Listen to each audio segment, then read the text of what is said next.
the webinar. Recording is in progress. I like that Zoom now tells people that saves me the job. Croeso mawr, welcome. So we've got people joining us as we go. I'll give people a few minutes. Mi wna I roid 2 funud I bobl ymuno. I'll just do some quick housekeeping whilst everyone is joining us today. So, diolch yn fawr I chi am ymuno. Dych chi ar y webinar, so da ni ddim yn gallu gweld chi, does ddim angen poeni. Yr unig beth ych chi angen neud ydi ista nôl a mwynhau. So this is a webinar session. Don't worry that you can't see a camera or anything. We cannot see you as attendees. You can be eating your lunch, you can be at home in your pajamas, we've no idea. You just need to sit back, relax, and enjoy this session on International Women's Day. We've got some fantastic speakers coming up for you. We do encourage audience participation, although please be kind, of course. If you click on chat at the bottom, you can engage with all our speakers and interact via that. We are going to stick to the agenda, so there's not going to be a lot of time for questions. However, we encourage discussions in the chat. You can share your email addresses and your LinkedIn links as well, so that we can all stay in contact. It's fantastic to see so many people joining us, and we are also recording this session. So if anyone wants a copy of the recording afterwards, that can be made available. If you want to share it with anyone within your networks, we do encourage that. My name's Emily, I'm from M-SParc, and we're delighted to have been asked to host this session today. I'm looking forward to hearing these incredible talks. All the titles sound so exciting, so I think we've got a treat. Looking forward to this next hour. Thank you very much to Morwenna. Diolch yn fawr iawn. Morwenna has done all the hard work of putting this together. I get to front it and look like I've done a lot, but I really haven't. So I'd like to hand over to Morwenna briefly to explain why we're here all together today. Diolch, Morwenna. Okay. Wel, diolch, Emily, croeso gynnes iawn I pawb sydd wedi ymuno ni heddiw a diwrnod Rhyngwladol merched. So thank you, Emily, and warm welcome to everyone who's joined us today for International Women's Day. And first up, I was just talking to a colleague at the photocopier earlier, and he congratulated me for International Women's Day. So I'd like to congratulate any women out there in the audience and also our speakers here. This is a welcome and friendly space in order to consider our career paths and encourage one another. It's actually a collaboration between several different ERDF funded projects within the university, and we have a desire really to promote and support women in science, in engineering, in mathematics, in technology, so the STEM subjects, and I think that's really important. And I'm grateful to other colleagues who you won't see on the screen for their help and support over the years from different projects, that's including KEB, CALIN, Centre for Photonics Excellence, and KES and SEEK, to mention just a few. There are also people from DSP and Trio Sci Cymru, but we don't have any speakers from those two with us today. But one of our shared aims really is to promote and empower women in science, and we hope that some younger scientists, early career researchers, etc., will hear these stories and find encouragement through that. And then I just heard also on the radio this morning a thing about how when men talk about their successes, they're perceived as confident, whereas women perhaps are perceived as less likable. Now, I'd like to challenge that, because we've got several very likable women here to talk about their successes, and I think you can sit back and enjoy listening to them. So I'll hand over without any further ado. I'll hand back to Emily to introduce next speaker. Brilliant. Diolch yn fawr iawn. Thank you, Morwenna. Fantastic.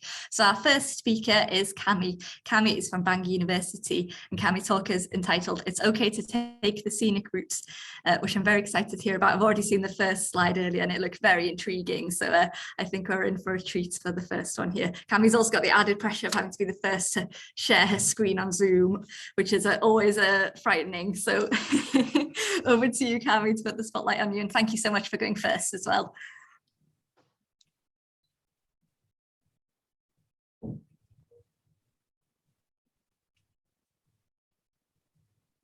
Perfect.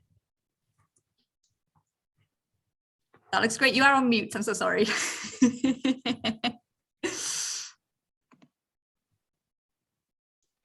All right. I should be unmuted now. Yes, perfect. Okay. So I think we all have the sense that there's actually a right way, or at least a typical way, to become a scientist. And it's really easy to listen to that little voice in your head, that imposter syndrome promoting voice that suggests that you don't fit, that this career path is not for you. But the truth is, many of us have come to science not through a straight route, but through a more circuitous or scenic route. And so I'm going to tell you just a little bit about how I came to science in order to try to illustrate why I think it's a good thing to take the scenic route. So the genesis of my interest in science actually, as for many of us, began in childhood. So I grew up in Boulder, Colorado in the United States. And yeah, that's me on the left there, showing that I had really no more fashion sense as a child than I do today. But the important point here is that I had a role model. My dad was a scientist, and he was a physicist who worked for an aerospace company, building satellites and space instruments like a new optical system for the Hubble Space Telescope. But the good thing for me is that Dad loved science. He loved teaching it, and he loved doing experiments. And that meant that my brother and I not only got to do the more obvious things like viewing the night sky through a telescope or learning to solder circuit boards, in this photo here, but doing things like measuring gravity using pendulums and building cloud chambers so that we could see the particles that are released by the radium-containing rock that my dad just happened to have in the basement. But we wandered a little bit outside the physics and space realm as well. We were able to grow crystals, and we allowed jars of pond water to fester so that we could view single-celled organisms under the microscope. It wasn't until I was an adult and became a developmentalist that I really realized the true role that these experiences played in fostering my love of science. The enjoyment of exploration, the practice of asking questions and looking for answers, it just got under my skin. Science was fun, and those experiences have given me the confidence to pursue my own interests and questions across my life. But it was the life sciences that appealed to me the most. So by the time I left home to attend university, I planned to earn a degree in biology and become a pediatrician. But as one does at university, I got a little bit sidetracked. Not only did I become very disillusioned with the healthcare system in the United States and thus becoming a doctor there, but I was also distracted by both music, which had always been a really important part of my life, and philosophy. So as a result, by the end of university, and despite taking all the pre-medical requirements in biology and chemistry and physics and maths, I was graduating with a double degree in music and philosophy and writing a very convoluted dissertation on the Nietzschean and Platonic aesthetic influences on Benjamin Britten's setting of Thomas Mann's Death in Venice, and planning to someday earn a PhD in aesthetic musicology. But at that point, real life intervened. So I moved to the San Francisco Bay Area in order to pursue music and tried to find a job there, which was, maybe not surprisingly, a somewhat hard task for a graduate in music and philosophy.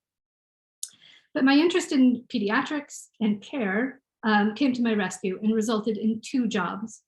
The first in a residential treatment facility for adolescent mothers with mental health and emotional difficulties, many of whom were coming out of the criminal justice system and had experienced a great deal of trauma across very difficult childhoods.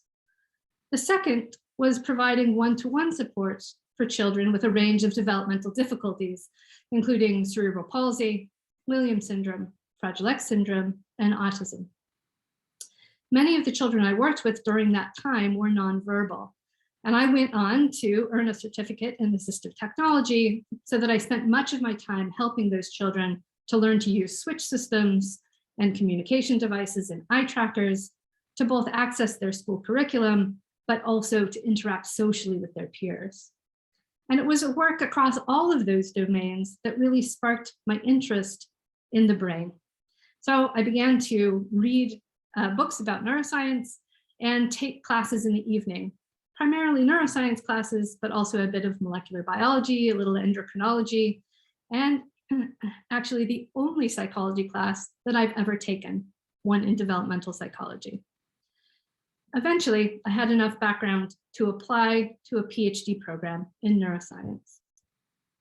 So that's how I came to earn my PhD at the University of California in Davis, which is a school that I had been particularly interested in because it had an integrated neuroscience program with a particular focus on neurodevelopmental disorders, with groups that were working on both Fragile X and autism. While I was there, I was able to do a bit of genetic and molecular work, but my primary focus was on brain imaging work. And it was during my PhD that I started to focus my interest on social development and social perception, with a particular interest in how we perceive and understand human movement and actions, as well as how that perception might be altered in neurodevelopmental disorders. When I completed my PhD, I moved to a postdoc near Boston at MIT. And then quite suddenly, I found that I was on that straightforward path that we think of as the normal route to an academic career, stepping from my PhD into a postdoc and starting to apply for lectureship positions. And although sometimes people asked questions or raised an eyebrow, I found that it didn't actually seem to matter very much that I had taken that scenic route and was nearly 10 years older than the other postdocs in the lab. And that continued for me because I was able to step from that postdoc into my job here at Bangor. So that's how I got here. And now I get to do work with a lot of great people and work that I really love. So I work with both adults and children, basically trying to understand how social processes work in the brain using neuroimaging. And that means that I get to explore a really broad range of interests, always with a focus on social development, but across a wide range of social questions. So current interests in the lab include crowd behavior and crowd perception, the impact of social isolation on social well-being, why we see socialness even in inanimate objects like this clock, how we might interact with non-human agents like robots, and right now, how we view and understand social interactions. And this current focus on social interactions has recently allowed us to look at how the interactions we observe impact our decision-making and judgment of others, how we learn from and about social interactions during childhood, and more broadly, how we view interactions that we observe through both visual and auditory modalities. So just to give you one example, in a recent experiment, we were asking how emotions might be perceived differently when they're presented in interactive contexts like this than when they're presented individually. Or here, where in a current project, we're trying to test the limits of social perception system, a social perception system that has been tuned to human cues by looking at how the same gestures are perceived when they are performed, like here, by two humans, by a human who is interacting with a robot, as here, or by two robots. So hopefully that gives you a little bit of a flavor of what I'm doing now. But I think my real point here is that it was my experience outside of the typical route that has been really fundamental in shaping my interests and my current science. Whether that's that early interest in pediatrics and childhood, my experience and interest in music or philosophy, and particularly my long experience working with adolescents and children with a range of difficulties. All of those things combined are what drive my current research interests. And of course, there's that early experience, which I think continues to drive my openness to new questions, my interest in exploring new areas, and my passion for science. So what do I think the advantages of taking the scenic route are? Well, I really think it increases your confidence in exploring new areas and in taking on interdisciplinary work that might be just a little bit outside your comfort zone, and coming at things from a different angle and thinking outside that typical box. Increasing the awareness of the impact that your work can have in the real world. And importantly, increasing the opportunity to meet a range of mentors. And I would really encourage you to find mentors wherever you can.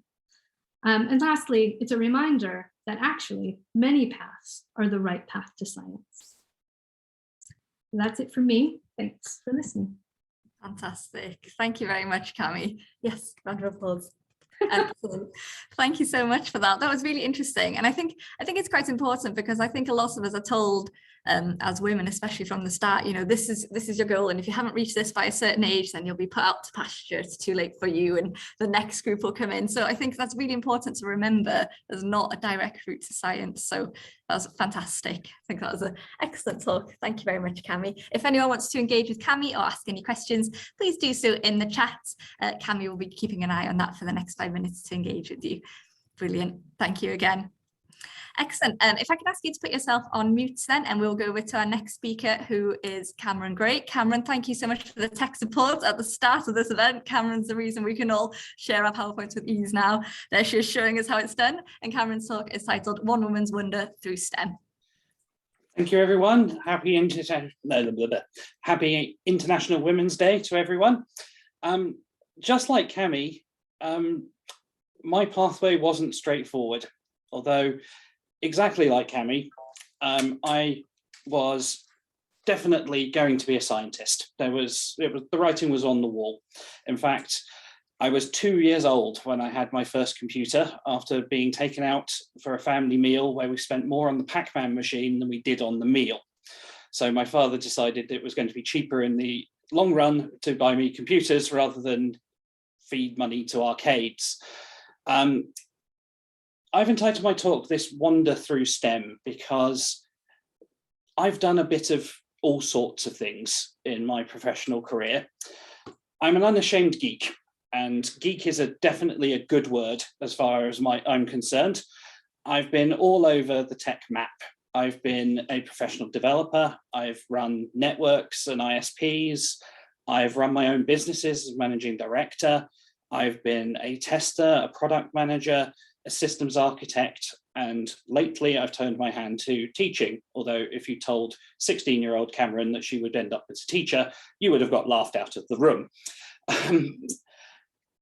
The whole point of this is that early introduction to technology, that early exposure to technology and computing really shaped exactly what I was all about.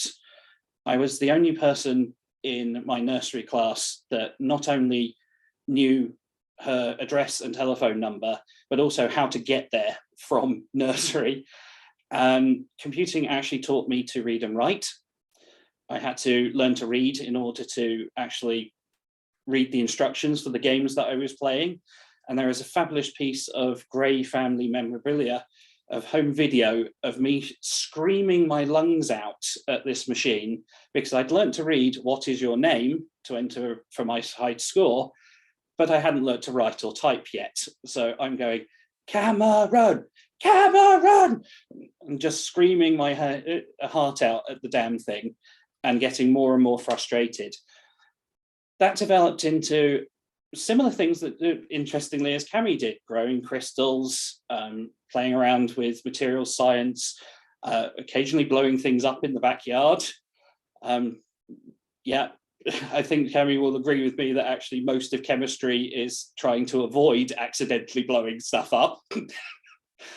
But then it unlocked all of that curiosity, all of that possibility, so that we could do what's next, look for that next step, help and get everyone where we wanted to go. My message is really simple for today, which is that actually more so than in lots of fields, and it's getting better all of the time, STEM subjects tend to focus on results rather than who you are. And so most of the best engineers and developers that I've ever worked with are women. It's a shame that they had to work so much harder than some of their colleagues to get there, but it's got a lot better. We've got EDI agendas and it's continuing to improve. So my message to women and girls out there is talent and hard work is going to get everyone where they want to go. And it doesn't matter what area of STEM you want to work in. It doesn't matter what bits give you that buzz. For computing for me, neuroscience for Cami, and everybody else has got their own buttons, but we can all get there, and anyone can be anything they want to be. They just have to work hard at it to get there. So I'm so much shorter than Cami's presentation, but I didn't think it needed very much more. I hope that everyone can get exactly where they want to be, and don't let anyone tell you that you can't do it, because everyone can do everything they want to do. Thank you. Fantastic. Thanks, Cameron. I feel quite inspired after that. I wish someone had told me that when I was younger, but no, that is definitely the perfect message, because I do think we are under the impression we have to work harder, and that might be the case, but that doesn't mean we can't achieve it. We do always need to be aware that whatever our goal, by working hard, we can get there. So yeah, thank you for that, Cameron. Perfect. Already one step ahead of me, we have Katrine, who is ready with her talk, which is training through research, widening participation matters. So I'll hand straight over then to Katrine for this. Thank you. Oh, sorry, you are on mute. We're silencing the women today. It's not the day for this. My own mute button had gone astray. Okay. Well, yes, welcome everyone. It's really good to see people participate, and they might still participate offline, and it's great to be part of this this collective, actually, just to talk about our experiences. I will also focus on one particular element, and that is widening participation, and how you can do that through research and through training younger people through research, and also try and graphically and with numerical data really show you why I think that does matter. Okay, so I'll immediately start that when I was a student, I'm 21 in this image actually, so not as young actually as Cami there in her pictures, but I went on a cruise that is a training through research. And sorry to interrupt you, we can't see your second slide. It doesn't seem to have moved. Oh, has it not? No. It has for me. Oh, there we go. Oh, okay, so there's a That timeline worked. there, so I'll have to bear that in mind. So, well, you've been missing out on my image then. So this is me as a 21-year-old, and I was a student then, and I joined this training through research cruise, the TTR cruise in 2003. What is it? It's a floating university facility. It was launched in '91 by UNESCO and the European Science Foundation, and it really brought together students, postgraduates, young scientists, expertise from everywhere, including UK, including lots of other universities in Europe. And so I found myself on board of this massive network, really some 40 institutions involved in this kind of scheme. And it was really science and education, an advanced training opportunity in marine sciences in this case, but also access to that large network. At the lower image, you find me, in fact, a small version of me there in front of the research vessel that I joined in Copenhagen. And then we went all the way along the Norwegian coastline, did lots of fantastic research. We then got off my peer and I in Tromsø, and then we did some hiking, in fact, in the Rhyngwladol when you're there, and then the rest of the party kind of went a little bit further. So we joined that first leg, and that was all sponsored by this initiative, and my university was part of that initiative, one of those 40 institutions involved, and that's why it was easy for me to join. I had a professor who just said, right, we have this opportunity, who wants to join? And I was quite keen, and so I therefore learned through this initiative, this is what I want to do. I love this. The weather was great, so I never knew I was seasick. So yeah, that only came in later, and a really, really important opportunity for me. So I've now progressed my slides. I don't know if you can see that, Emily. Not yet, but there might be a delay with slides. There's a small delay then, I'm sorry. Just let me know when it has. Is it there? Not yet. That's strange. This is just to build it up. That's a very long delay, I have to say. Yeah, that's strange. Yeah. No, it hasn't changed. Try pressing it again, see if it skips. Well, it'll just progress to the next slide. It might just all then change again. Okay, I just wanted to talk though to you about how that really did define my marine science career. So as I said, I was a 21-year-old 28-year-old student, and I was a final year of my combined MSc at the University of Ghent. So I joined this TTR-13 cruise. Lo and behold, I never really knew I was going to, but I saw an advertised job as I saw it. It was actually a PhD as part of the European project. And I kept in touch with one of the scientists on board of this vessel from the TTR cruise, and he agreed to be my referee.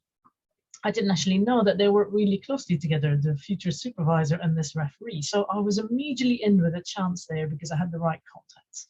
I ended up doing very similar work to what that person on that survey, that TTR cruise was doing. And that person also then ended up being my external examiner for my PhD. The work I also did on board of this TTR cruise really inspired me to join more surveys. And I hope you can see in the meantime this new slide. Oh, sorry. Oh, really? Okay, that's weird. Yeah, I've just gone, but I really need it to for the next slide. I really need to, so I might then share my screen in a different way. In fact, I'll do that now. I'm so sorry. Don't be sorry. It's Zoom's recently seems to have changed how it does PowerPoints. I had this the other day, and then when you go to full screen, it doesn't seem to progress them. So yeah. Right. So you still see my second slide, yeah? Yeah, I still see a second slide.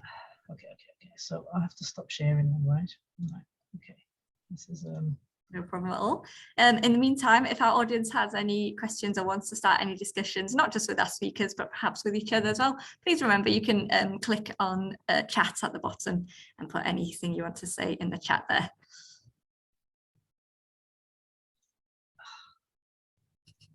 It's great stuff for webinars that get disseminated widely.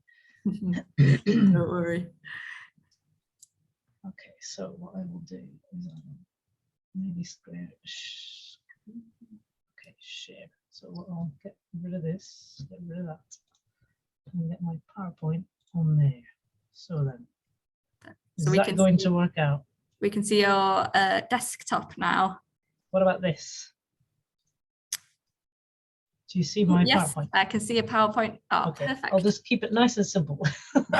So this was that slide, and this is me joining lots of other cruises because it really did inspire me. Now that's great. What a good story for me that was. Well, hey, I had an opportunity to participate, but I am very privileged in the way that I was part of this institution. I was part of the wider network already. The opportunity was an obvious one, and we have a problem actually in environmental sciences because the diversity in whoever participates is pretty dire. So if you bear with me, this is that quantitative slide. I really want you to have a good look at this. So the ethnic minority studentships that we have in the UK is about 12.5% in the total population of postgraduate research students. If you then look at the UK research kind of an innovation institution, they say it's indeed 10% of all studentships are from ethnic minority background. And NERC, which is the Natural Environment Research Council, has data and it says it's only 5%. So that really isn't very good at all. It also needs to be said that we don't actually have data for about 29% of the students who are awarded a studentship. So part of my message is that monitoring equality and diversity is an important part of our work, isn't it? I have two graphs I'd like to show you. I have the graph here on the right, because this kind of shows where the leak is in the pipeline. Imagine, so this is our 100%. I take 100% as a percentage of the population of 18 to 24-year-olds. I would use it as a starting point. This is not from 2011, but that's the data that was available, because you would imagine lots of the postgraduate students will be from that age group. Then you see a massive drop-off towards the undergraduate population with an ethnic minority background. And this is where the leak in the pipeline is. It goes to 45% and even 26% for Asian students. The retention then to postgraduate studentships is pretty okay. That's okay, but this retention was worse in 2018-19, so certainly something to monitor, yeah? But so this is the major leak in the pipeline. Why is that? Are people not applying, or is there a lower acceptance rate? Okay, let's have a look at the lower acceptance rate, and that brings us to the graph here on the left or here at the bottom, and that also shows us intersectionality. have a look. This is UK domiciled applicants, so nothing from abroad. Here you have indeed the group that has made best advances, but coming from a significant disadvantaged position are Black people, Black men, better so than Black women. So this is the intersectionality we need to be aware of. Have a look at the terrible stats for Black women on applications. It's getting better, but it's really nowhere near what it needs to be. Okay, so that is why my colleagues and I have recently been funded through NERC, in fact. It's called Find the Science Birth. This is to try and increase opportunities the way I had, and to increase diversity at sea. So our aim is to build a system that people will see online, widely accessible, transparent system. When there's a cruise on, people can apply. So the ultimate aim is for the people, the students who are not in a traditional kind of marine-going institution, that they would also see an opportunity to join. And we really want to break down those barriers, and we want to make sure that our diverse team is getting far more diverse, because actually it is lacking in diversity. Yeah, I do say a bit of a diverse team, because this is my last slide. I do apologize for all the delays with my sharing issues, because widening participation at sea matters. 20 years ago, it's painful to say that, but I joined my first cruises. I was the only woman for most of the time. It is daunting to be the only woman on a research vessel. Now I go offshore and I have a nice balanced gender group there, right? And now we need to improve that in terms of ethnic and social backgrounds as well, because diverse groups will deliver better science, and it will deliver a better experience. And that is the core of my message. And I do apologize again for all the delays.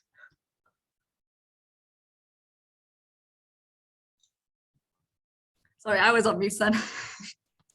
Perfect. Thank you very much. Excellent. And I'm glad the slides worked in the end, because as well seeing those pictures. And is that the picture behind you was the expedition that you were on? Is that right? It is. I keep bragging about it. I went to Antarctica once, and I need to show off, of course. You should do. I would. Not many people get to go, so that's fantastic. Thank you very much. I think it was very important what you were saying about the need to monitor diversity. I think some people can see it as a sort of tick box exercise, or nice to have, but I think you've highlighted why it's so important for people to do, because by monitoring and seeing where those drop-off points are, that's where we can take action, hopefully, and do something about it. And there's a lot to be said as well about challenging the norm, and once you know about it and that it's not the norm, I think you have that confidence behind you to challenge it a little bit more. That's a whole other discussion I could go into another day, but it's definitely important to highlight. So thank you very much for that, Katrien. Perfect. We go over to Rachel Cross next from Aberystwyth University. Thanks for joining us, Rachel, on Where Can Physics Take You? I'm excited to learn. Just a heads up, you are on mute. It's very handy that as soon as it goes to full screen, your toolbar disappears. Yeah, well designed, Zoom, isn't it? Amazing. Very nice. Thank you very much for inviting me to join you all today. It's really, really nice to hear from so many interesting stories, and the fact that also I've got kind of a similar path, even though that's tortuous in some ways, but yet I'm from a completely different science discipline. So it's quite reassuring to hear that it's not just me. But my name is Dr. Rachel Cross, and I'm a lecturer at the Department of Physics in Aberystwyth University, and I've kindly been invited to come here today. So happy International Women's Day to everybody out there. And the thing that I wanted to kind of pose a question today to people to have a think about is something that you might not think of. Who are physicists, and what do we do all day? Because it makes me laugh, because there's a very funny book that my son has that's what are weasels and what do they do all day? And it's like, do they eat leaves? No, they want to take over the world. Very similar for physicists. We like to try and get involved in pretty much everything. So physics touches many aspects of our everyday life in ways that you might not actually realize, and you might not be aware of those. So I think it's really important to get the message out that these different STEM careers are so diverse, and you really can go to so many different destinations with them, and with interesting little excursions and stops along the way. So when you think about physicists. You know, what do you think a physicist is and what do you think a physicist does? So it's quite interesting to get people's different ideas, and maybe pop some of these kind of things in the chat if you're joining us, of what you think of when you first think of a physicist. I've done this outreach event many times to schools, and quite often we get the we have to draw a physicist, and we usually get a picture of an Einstein's type caricature. So we want to kind of change that of what we can do. So what do we do all day? You might think of these kind of typical images, somebody out there with a telescope going off, having a look, or then you've got myself and one of my colleagues down here, down in a lab, doing some science, doing something there. So you might think that's the kind of thing that you would stereotypically just see a physicist doing. But we're out and about in weird and wonderful places that you might not have thought of. So, for example, up in Svalbard in the Arctic Circle, our master's students from Aberystwyth go up there to do some research, and we go up doing different explorations and testing analog instruments for space exploration up there. The most exciting thing about it is that you get to do rifle training to defend yourself from a polar bear. And then at the other extreme, I've been 1.4 kilometres down a mine down in Bulby in Yorkshire to have a look at using spectroscopy techniques to detect different minerals down there. So you can really see that physics can take you more places than just out into your back garden with a telescope or into a lab working on your own. And these things rely on big teamwork and collaboration.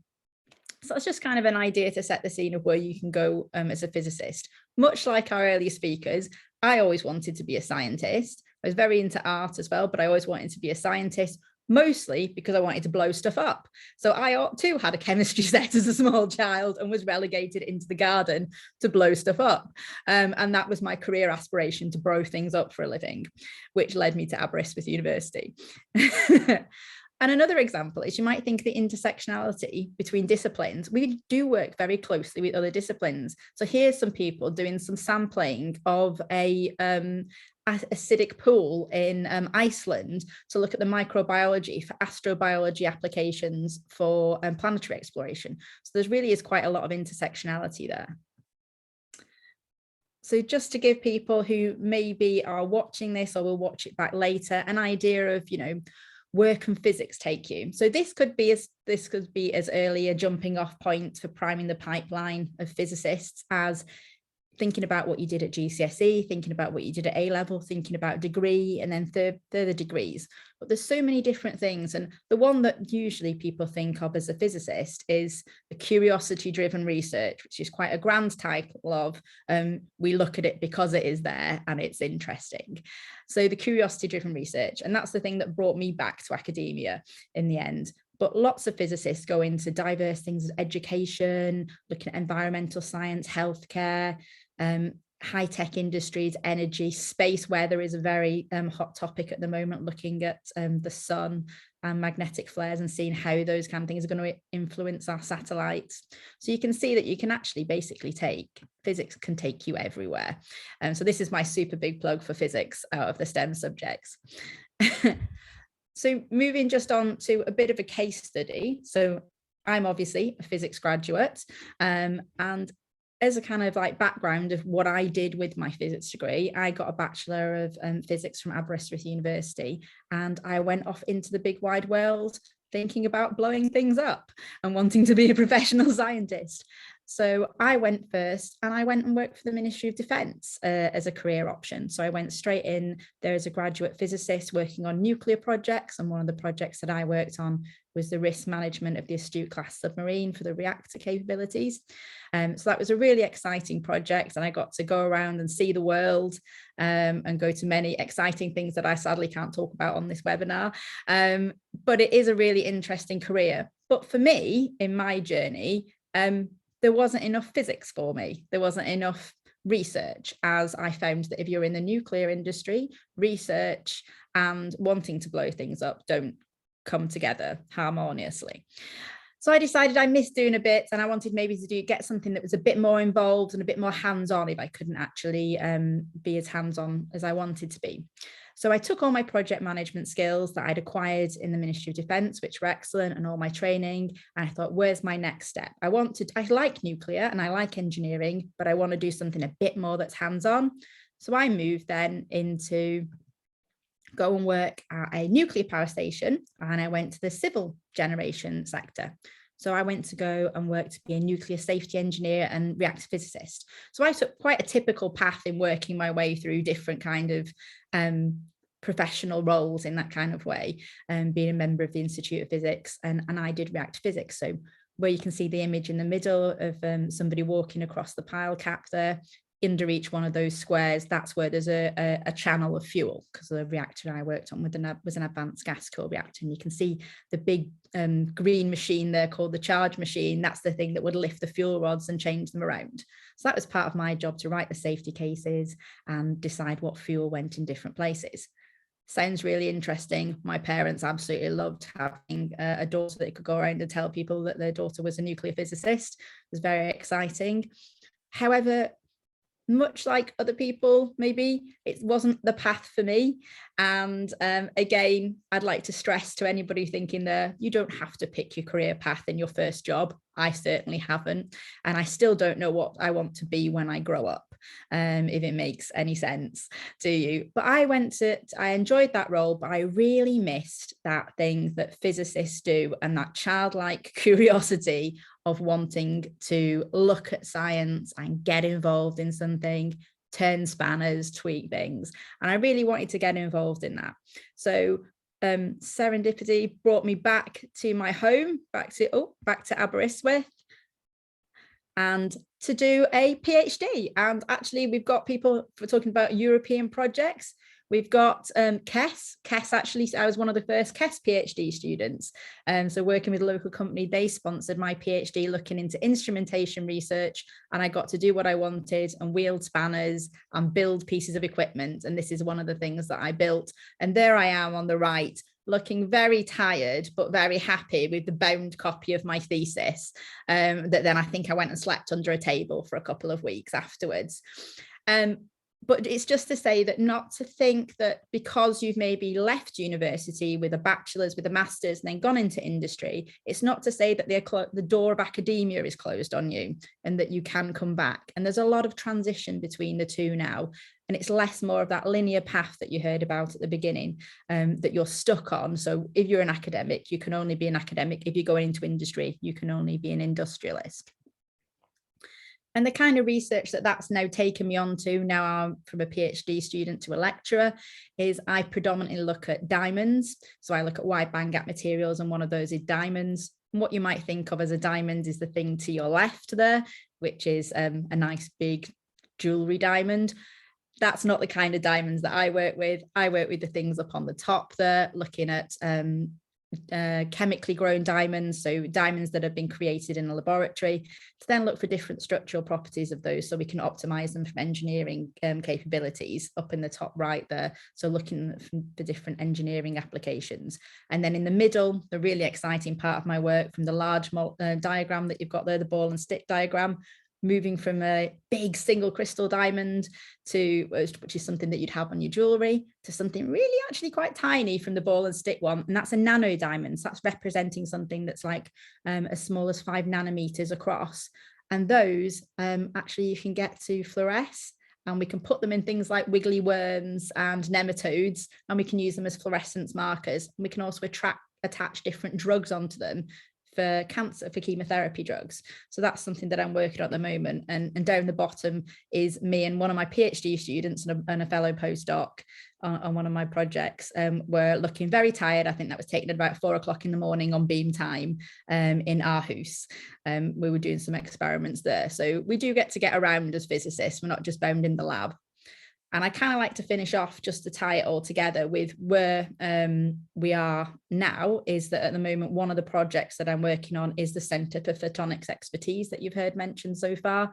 And that's a really great collaborative project between colleagues across 4 universities, one of which is Bangor, which is how I came about to be invited into this. And that's really taking the knowledge that we have as scientists and helping our local economy grow more. So working together. So it's a really nice project to be proud of. And incidentally, somebody said, we don't have anyone from Trio Sci. I'm actually a co-I on that one as well. And on M-SParc too. So yeah, I'm all the ERDF projects. So I don't know what I'm going to do next year when we've got no money. No, it's okay. But it's just to show that there are all these different projects that you can bring together with different skills, and it's really nice to be working with people from different areas, particularly in the physical sciences. It's nice to work with the biologists and work together. So that's really great. Thank you very much. What more do you want to end the PowerPoint? Thank you very much. Excellent stuff about it. Thank you for bringing all of the different ERDF hats with you so that we can, so we've invited many people with that to the event today. Fantastic. It was excellent. And it was interesting as well to hear what you're saying about, I think it went back to Cammie's talk about taking the scenic route as well. But what I've picked up on so far is that everyone has mentioned how their childhood shaped their link into STEM, and how that childlike enthusiasm was what got them started. And I think we feel perhaps more as women that we have to lose that as we get older. We have to become grown-up women and stop finding as much joy in things. But I think these talks today are showing that's not true. It's still that kind of almost childlike interest in things that's shaping our careers, and that wanting to know more and always learning and taking us on these journeys. So yeah, that's been fantastic to hear. Perfect. Apologies for that. That was one of those random people knocking on your door and your corgis going crazy moments. Maybe we can see the corgis before the end. If we have time, I will round a corgi up. Amazing. Thank you very much, Rachel. Vicky is our next speaker, and Vicky is going to talk about her path into renewable energy, which I think ties well after Rachel's talk about nuclear. So Vicky, whenever you're ready, over to you, and thank you very much. Hi everyone, good afternoon. Thanks Emily and Morwenna for organising this. It's been quite inspirational to hear all these talks. So yeah, I'm Vicky Martí from Bangor University, part of the SEEK project, and I work on the Ocean Renewable Energy work package. So I'm just going to talk a bit of like how I got here, or my path into ocean renewable energy, I guess. So I grew up, it's like everyone, it's like where you grow up and what inspires you around you in your childhood, like with very inspiring, strong women in my life. So my mum was a mathematician. My grandmother, she did her degree in her late 60s. She did not a STEM degree, but she did American history and literature, but it taught me that it doesn't matter how long it takes you to get there. So every time I thought of like, okay, I'm not ready for this step yet, I know it's okay to just take your time to get there. Or like if a big world event comes, like for her it was World War II, that's why she took a while to get to university. So yeah, and also having many female maths teachers also helped, because I could see that that's something that I wanted to do, and I wanted to be they were really inspirational for me. Definitely at school, my favorite subjects were maths, physics, chemistry, technology, building robots, and I wasn't so keen on the philosophy or humanities side of things. But then in baccalaureate, I kind of lost a bit of interest in chemistry. Maybe it just got a bit too complicated for me, but gained in just some interest in history. So I thought, well, maybe that's another path. But then maths and physics was definitely still there. It's what I enjoyed the most, what I was good at. So for me, I think I had no doubt that the equations, maths, physics, that's what I wanted to do. I didn't really know how. It took a while to get there as well. But yeah, so I grew up here basically in southern Spain. Sorry to make everyone in Welsh weather jealous about this. I grew up, so as I grew up in Spain, our holidays, summer holidays were longer. We had about 3 months. So I pretty much spent 3 months a year here, sailing, kayaking, swimming. So I felt really connected to the ocean. It's it's a very tidal estuary, so it has very strong currents and big tides. So I had like from when we were kids, we were taught how to read the ocean the surface currents and the wind gusts, and how to interpret a tide chart or tide tables. So I always wanted to find out what was behind that, the real stuff behind that, not just how to interpret the tide chart. So I guess my passion for the oceans and I really enjoyed the maths and the physics led me to study oceanography. And I guess also this, so the polar bear stranded on the iceberg, that was my opening line for my personal statement for my undergrad. It's also climate change. I wanted to play a role in studying climate change and fighting climate change. So it was another incentive to study oceans. So I think I found a discipline that worked well for all my interests. I'd studied oceanography with French at University of Southampton, and I did most of the mathsy physics modules there to go into a more physical oceanography. Sometimes it was a bit daunting being a woman when you get thrown into big lecture rooms with lots of engineering people. It was mainly men, so it was a bit overwhelming at times, but we get there. So then after I had to do a year in France, and part of that I had to do an internship. In my family, my mother translated lots of stuff about wind turbines. My dad worked on building foundations for wind turbines. So I felt the renewable energy side of things as part of the fighting the climate change was where I wanted to be. So I went and did my internship at Scottish Power Renewables up in Glasgow. And it taught me many things about how you get from actually studying a site and saying, oh, this would be good to put some wind turbines, to actually fully commissioning a wind farm. And it's a very long process, and there are many barriers and constraints that you don't really know. Because for me, when I was a kid, it's well, it's windy in the ocean and the wind turbines exist. Why don't we just fill the ocean with wind turbines? Well, you can't really do that, but you don't really see the practical constraints of all that until you're in the field. And I was oh, okay, so all these environmental impact assessments now that we have to carry out, and all these other things. But at the same time, when I was there, I looked around and I was just it was just full of engineers, very experienced, and they're all talking about the blade structure, foundations, whether it was a monopile or torque and things like that, that I just felt that I wasn't in the right place, that my skills didn't fit in here, that I couldn't possibly pursue a career in renewable energy because my skills were wrong, or I'd done the wrong degree.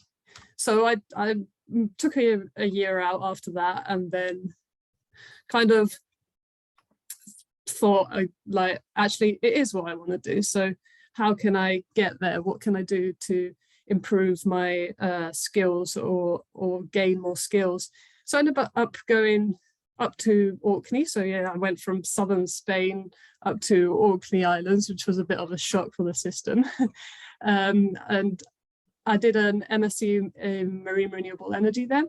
So apart from the amazing location, it's an isolated community, but it's still a very welcoming community, and it's very international and diverse. And we all had very different backgrounds, from landscape architectures and media communicators, geographers, engineers, ocean scientists. So we all brought very different things to the table, but they were all complementary. So it did feel that actually I can play a role in this, because my skills are needed for this, because geographers on their own work, or engineers on their own aren't capable of carrying out a project from start to finish.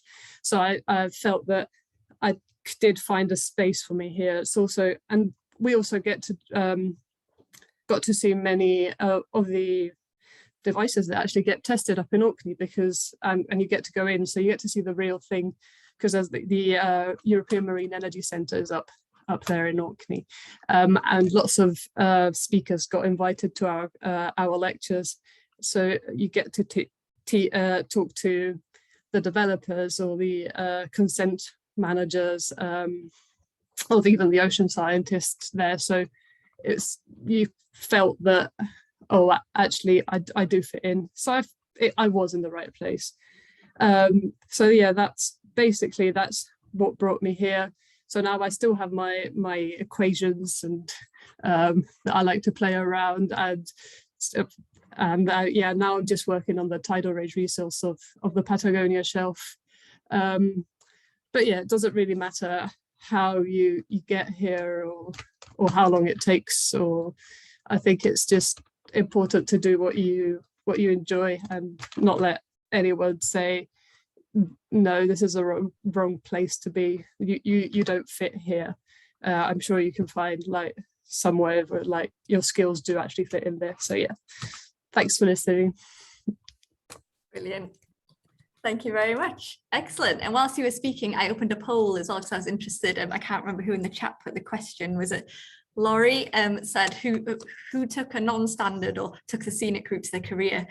So 64% so far took a non-standard or took a scenic route, which is interesting to know. So the poll's still open if you're watching and haven't answered yet, but interesting to know. Excellent. Thank you very much. That was fantastic. We're only 4 minutes late, so we're doing well, and we're going on to our final speaker now, who is Caroline Bowman from Bangor University, who's going to discuss teaching and scholarship contributions to STEM and embracing an alternative path. So over to you, Caroline. Thank you very much. Oh, thank you so much. Can you see my screen okay? Yeah, perfect. I'm just going to double check that. Oh yes, I can go forward and back. So that's assuming you saw that transition. Yes, perfect. So thank you ever so much for inviting me today. It's a real privilege to be here, and I really appreciate you bringing all of these wonderful people together. Pretty tough act to follow, so thank you for that. So I'm Caroline Bowman. I'm interim head of school for human and behavioural sciences here at Bangor University. I'm also a principal investigator on the Callan Health and Wellbeing Psychology project. I'm a reader in psychology, and my route to science is not unconventional, but my emphasis is slightly different. And that's what I wanted to really talk a little bit about with my presentation today. So to start with then, so at school, I already loved biology, so much like everybody else in the room, I'd already found science to be a real passion of mine, but I truly loved biology.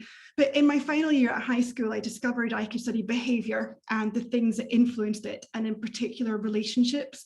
And that has become a lifelong passion of mine, and it remains to be the case even now today. But I was especially inspired by Dame Jane Goodall, who is a primatologist and anthropologist. You can see her pictured right here observing these chimpanzees. And I was introduced to her work when I was about 17, and she is my first love, and she remains one of the biggest loves of my life today. And I'm not even going to tell you how many years later that is, but she remains one of the biggest loves of my life. As a result, really, of stumbling upon her and her becoming my biggest inspiration, I went on to study psychology at university in Scotland, and here's a picture of that university, which looks particularly pretty. Oh, they always look so much nicer in photos. I think it's a beautiful place to study. And then once I'd finished my undergraduate studies, I had the opportunity to move to Bangor and study for a PhD down here, which was super exciting. My PhD led to postdoctoral studies again in Bangor University. And for both, I explored how we as humans make decisions. So is it heart? Is it heart over head, should I say? Is it head over heart? Is it some combination of both? And really the thing that kind of really excited me most was I also started to explore how our relationships might influence the decisions that we make. And these images at the bottom of the screen here kind of show you some of the scenarios that I used to explore when I was studying my PhD and my postdoc.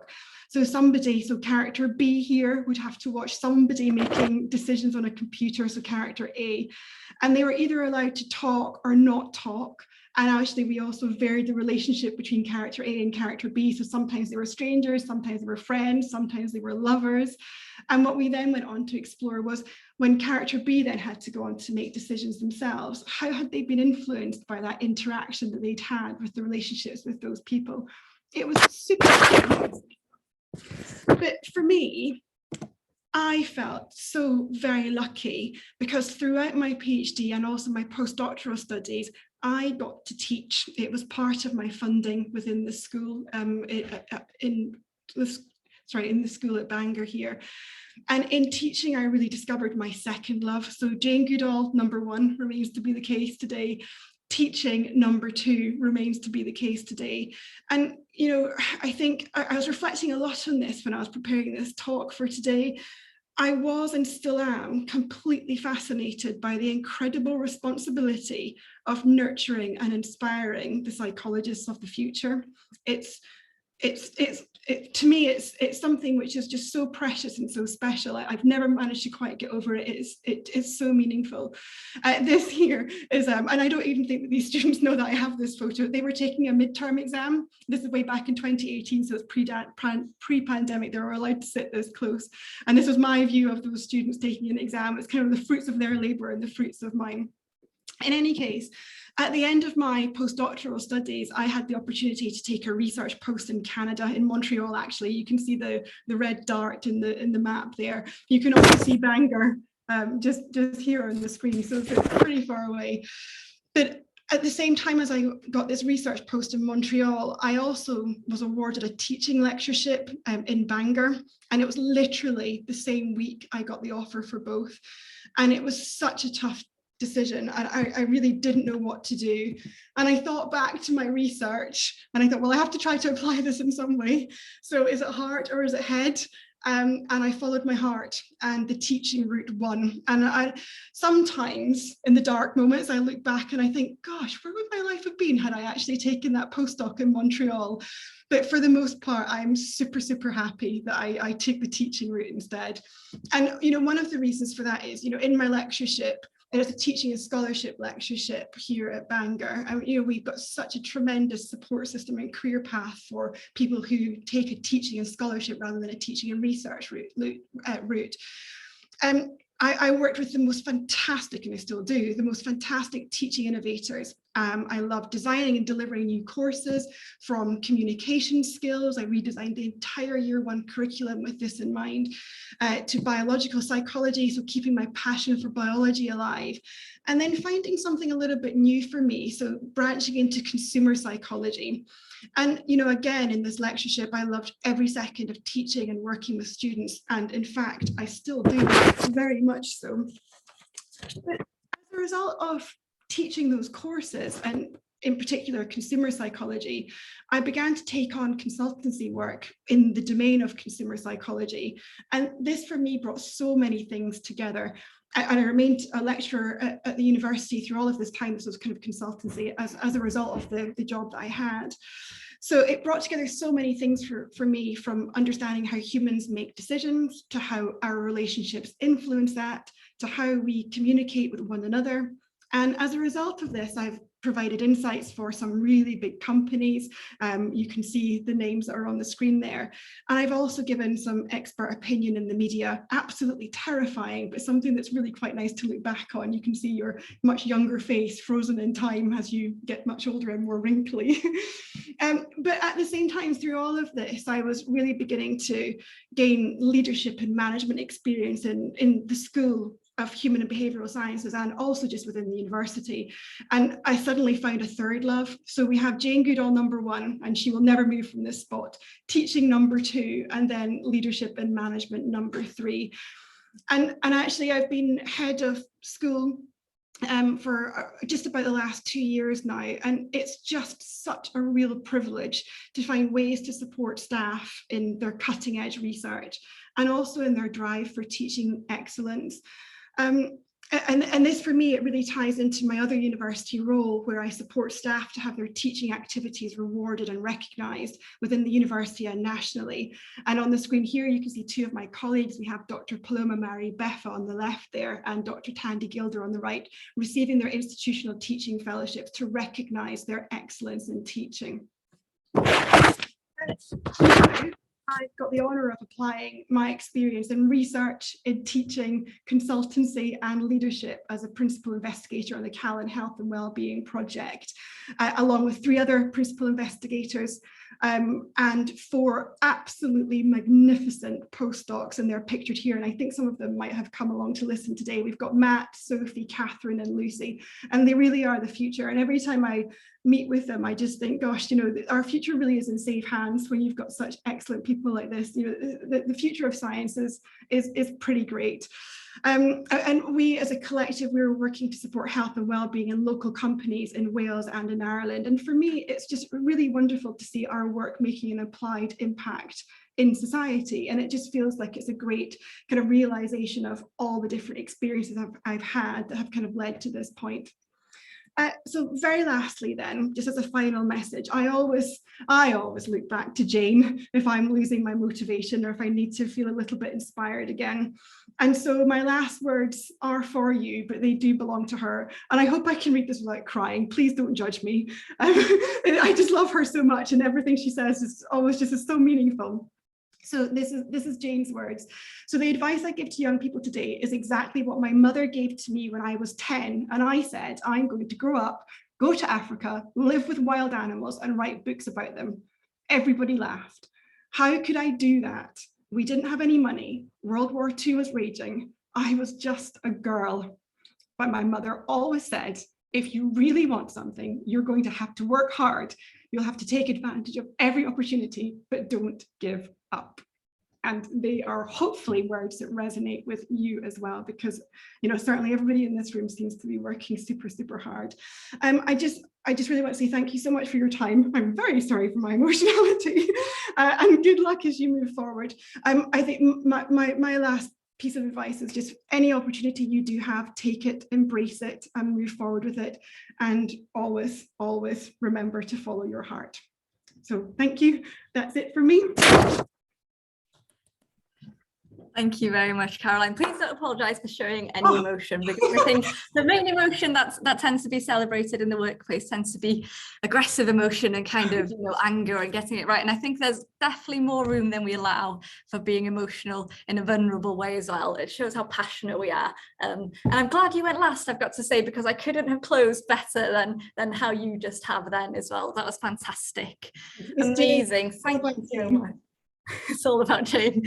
We've all got a new idol off us today, I think. Oh, brilliant. And thank you to everyone who's added to the poll now. I think the take-home message for today, so 73% of people who said they've taken the non-standard or scenic route to their career. And I think that's something we can all have in common. The imposter syndrome that we touched upon earlier is something that affects us all. But I think it is good, especially on International Women's Day, to get together and reflect. And remember, we're not alone on this journey. We are all, you know, on our own paths, but we're all here to celebrate and support each other as well. So I think that's such an important message to remember. And we are all, of course, role models to the younger generation of people who come behind us, who hopefully will have an easier path and more opportunities than we do. So that's how I'd like to end today. Thank you, Caroline, for reminding us we can be emotional and vulnerable in science. I think it's something we forget, and it's not a negative, it's very much a positive. Thank you to all of our fantastic speakers. I know Cameron had to go and give a lecture, but thank you. It's been a privilege to host this event today, and I hope everyone attending has enjoyed as well.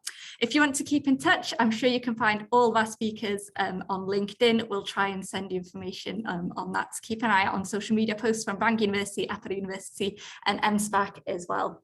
So all that leaves me to do is to close and thank you once more. Diolch yn fawr iawn to all our speakers today.